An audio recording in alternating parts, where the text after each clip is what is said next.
আমার প্রশ্ন করে চাচা, এই যে মনে করেন যে হচ্ছে আপনার সুজন ভাই তো আমাদের মাঝ থেকে বিদায় নিয়েছে, তারই ধারাবাহিকতায় আপনি একটা উদার মনের পরিচয় দিয়েছেন যে আপনি হচ্ছে সুজন ভাইয়ের রেখে যাওয়া দুটা সন্তানকে আপনি সম্পত্তি লিখে দিয়েছেন ওদের ভবিষ্যতের কথা ভেবে।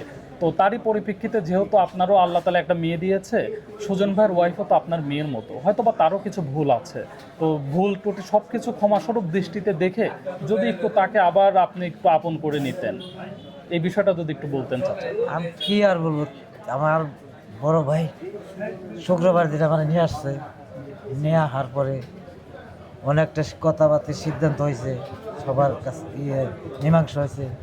আমি তো আগেই বলছিলাম বড় ভাই যে সব কিছু যা আছে আপনি সব করবেন, আপনিই বলবেন সব করবেন। জি জি কিছু তো আমার ভাইস্তাই সেটা মাইনে নেয় নাই, আমার পোলার বেটার বউ মাইনে নেয় নাই, না মানার কারণে আমার বড় ভাইও এখান থেকে উঠে যাওয়া বাধ্য হয়েছে।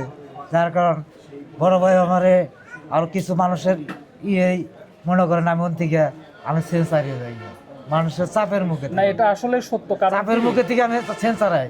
তারপরে দেখেন জিনিসটা কি করছে, কত দূর থেকে কত দূর নিছে। তারপরে ওখান থেকে আমি যাওয়ার পরে অনেক ভয় দেখাইছে আমার, ভয়ের কারণে আমি বাসায় আসতে পারি নাই।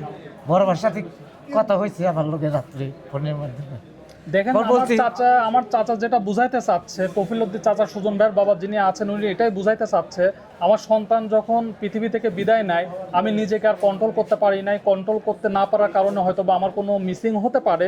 তো আমি সব কিছু দ্বিধা ভুলে আমি আমার নাতি বেটার বউকে আমি আমার নিজের করে আমার যতটুকু দায়িত্ব আছে আমি সর্বোচ্চ পালন করব। আর আমি এখানে হচ্ছে আপনার বিশেষ করে সুজন ভাইয়ের একটা বোন আছে, ওনার আম্মা আছে, ওনারা একটু আসবে। আপনার বোন, মানবাধিকারের পক্ষ থেকে আপনার প্রতি একটাই আহ্বান জানাবো, আপনি একটু আপনার শাওরির হাত ধরে তারপর একটু যদি আপনি সব কিছু ভুলে যদি একটু আপন করে নিতেন। ভুলভ্রান্তি নেই মানুষ, শাওরি মায়ের মতো। বিয়ের পরে সবচেয়ে বেশি আপন হয় কে জানেন? শ্বশুর শাওরি, নিজের মা বাবার থেকে। তো সেই জায়গা থেকে আপনার হচ্ছে এই চাচিমা আপনি একটু যদি ভিতরে আসেন, একটু নিয়ে হ্যাঁ 1 মিনিট আসেন, চাচিমা আসেন, চাচিমা আসেন, চাচিমা আসেন, আসেন আসেন আসেন, একটু মিলে যান, একটু মিলে যান।